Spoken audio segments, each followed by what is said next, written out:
আমি চলে এসেছি সকাল সকাল বাতাসি রাক্ষস বংশের গল্প নিয়ে। দেখো এদিকে মাছ এনেছে কতগুলো, আবার এই মাছটাও ছিল ফ্রিজে, বরফ জমে গিয়েছিল, জল দিয়ে রেখেছি বরফ ভাঙার জন্য। আর ভাবলাম এই বরফ গলা মাছটা দিয়েই আমি আজ রান্না করব, আর থালার মাছটা কি করব পরে ভাবছি। তার আগে রাক্ষস বংশের ছেলেটার পরিচয় দেওয়া দরকার। সে হলো আমার শাশুড়ির ছেলে বগলা। তার ইচ্ছা হয়েছে এতগুলো মাছ খাবে, সবজি খাবে, কিন্তু কিভাবে যে রান্না হবে তার চিন্তা করে নেই। আমি যদি একবার বলে থাকি যে এত কেন বাজার করেছো, সে আমায় বলে কেন আমি একা গিলবো বলে এনেছি, তুমি গিলবা না।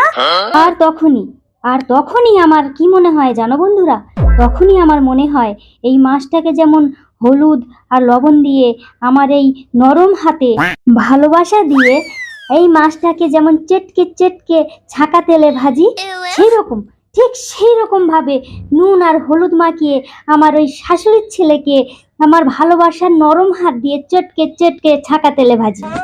কিন্তু আমি এরকম করিই না, কারণ আমি আমার শাশুড়ির ছেলেকে ভালোবাসি। তাও আমার মাঝে মাঝে মনে হয় এই হেঁসোটা দিয়ে টুকুস করে কেটে ফেলি এই সবজিগুলো। তোমরা আবার ভুল বুঝছো নাকি কে জানি। এত গরমে ইচ্ছে হয় না, একদম ইচ্ছা হয় না রান্না বান্না করি, কিন্তু কি আর করব, খেতে তো হবে। কিন্তু একটা মানুষ কত খেতে পারে, এটা নয় ওটা, ওটা নয় এটা। মাঝে মাঝে মনে হয় এই পেঁয়াজের মতো টুকরো টুকরো করে দিই। আর এত পরিমাণ টুকরো করি তার বংশ শুদ্ধ লোক এসে যেন তার একটা টুকরো না মেলাতে পারে। এই যে আদা রসুন খেতে করছি, আর তখনই আমার কি মনে হচ্ছে জানো, এটা আদা রসুন নয়, এটা আমার শাশুড়ির ছেলের মাথা। আর সেটা ভেবেই রাগ অনেকটা কন্ট্রোল হয়ে যায় জানো তো, আর সেই মজা লাগে মশলাটা করে রান্না করতে। সব চিন্তা করতে করতে এই মাছের চিন্তাও করে নিয়েছি। মাছগুলো ভালো করে পরিষ্কার করে আর এই কৌটোয় ভরে নিচ্ছি, কারণ এগুলো আর রান্না করব না, এগুলো আমি রেখে দেব।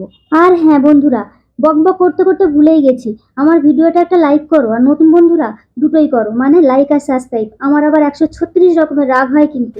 কৌটো বন্দি মাছগুলো চালান করে দিলাম ডিপ ফ্রিজে। মাছগুলো রান্না হবে গতকাল। আমারও মনে হচ্ছে মাথাটা এর মধ্যে চালান করে দিয়ে ঠান্ডা করি, কারণ খুব গরম পড়েছে, তার মধ্যে রান্নাও করে ফেলেছি তরকারিটা। আর সবশেষে যখন দেখি এই কষ্টের ফল জিভে দিয়ে রান্নাটা একদম ভালো হয়নি, নুন হয়নি, তেল হয়নি, ঝাল হয়নি, তখন মনে হয় আমি ভুজলি হয়ে যাই।